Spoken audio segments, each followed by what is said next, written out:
विशेष गहन पुनरीक्षण यानी कि एसआईआर, ये शब्द आजकल काफी चर्चा का विषय बने हुए हैं और इसकी आग अब बिहार से चलकर झारखंड पहुंच रही है और साथ ही बंगाल में भी सुलग रही है। वैसे तो पूरे देश में विशेष गहन पुनरीक्षण कराने की तैयारी है। झारखंड में भी सत्ता पक्ष इसका पुरजोर विरोध कर रहा है। आरोप लगा रहे हैं कि गरीब और कमजोर वर्ग के लोगों को मतदान से वंचित करने का ये साजिश है। बिहार में भी विपक्षी दल इसके खिलाफ आंदोलन कर रहे हैं।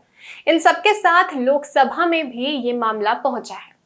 वहीं इधर आपको बता दें कि झारखंड में इसके खिलाफ विधेयक लाकर विशेष गहन पुनरीक्षण को रोकने के लिए भी प्रस्ताव केंद्र को भेजने की बात तय हो गई है।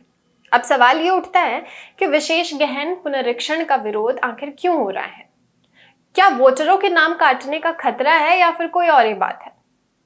बता दें कि झारखंड में झारखंड मुक्ति मोर्चा, कांग्रेस और राजद इसका विरोध कर रहे हैं और यहाँ गठबंधन की सरकार चल रही है। झारखंड में सत्ता पक्ष का कहना है कि एसआईआर सिर्फ राजनीतिक षड्यंत्र है।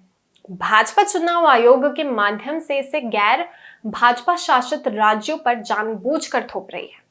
भाजपा के शासनकाल में गरीब और कमजोर वर्ग प्रभावित हो रहे हैं।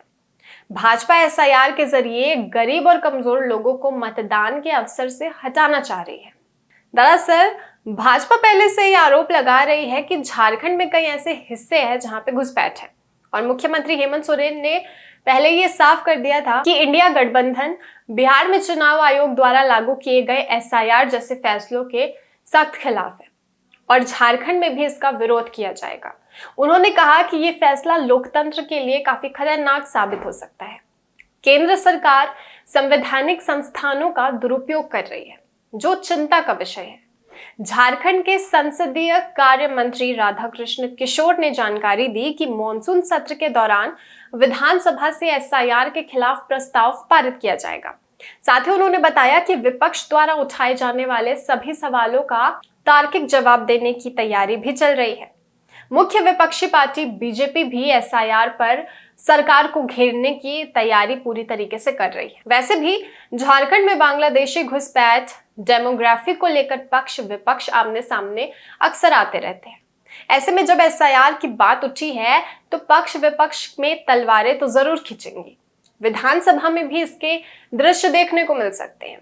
साथ ही बिहार की तरह झारखंड में भी सड़क पर विरोध देखने को मिल सकता है। गहन पुनरीक्षण के लिए किन किन दस्तावेजों की जरूरत पड़ सकती है, आपको वो बता देते हैं। इसके बारे में ये बताया जाता है कि केंद्र, राज्य या पीएसयू के नियमित कर्मचारी पेंशन भोगी का पहचान पत्र या पेंशन भुगतान आदेश यानी कि पीपीओ 1/7/1987 से पूर्व निर्गत किया गया कोई भी पहचान पत्र, प्रमाण पत्र, साथ ही कोई दस्तावेज या जन्म प्रमाण पत्र, पासपोर्ट, मान्यता प्राप्त बोर्ड, विश्वविद्यालयों द्वारा जारी किया गया मैट्रिकुलेशन, शैक्षणिक प्रमाण पत्र, स्थायी निवास प्रमाण पत्र, वन अधिकार प्रमाण पत्र, जाति प्रमाण पत्र, उसके साथ राष्ट्रीय नागरिक रजिस्टर, राजस्थानीय प्राधिकारों द्वारा तैयार किया गया पारिवारिक रजिस्टर, सरकार का कोई भी भूमि मकान आवंटन प्रमाण पत्र, ये सभी पहचान का प्रमाण देने में शामिल है। हालांकि ये दस्तावेज अंतिम नहीं है, यानी कि अगर कोई मतदाता इन दस्तावेजों के अलावा किन्हीं दूसरे दस्तावेजों के जरिए अपने जन्म और पहचान का प्रमाण देकर ईआरओ को संतुष्ट कर सकता है तो उसका नाम वोटर लिस्ट में शामिल कर दिया जाएगा। फिलहाल इस खबर में इतना ही। आगे देखना ये दिलचस्प होगा कि एसआईआर झारखंड में होता है या नहीं। बने रहे हमारे चैनल द न्यूज पोस्ट के साथ।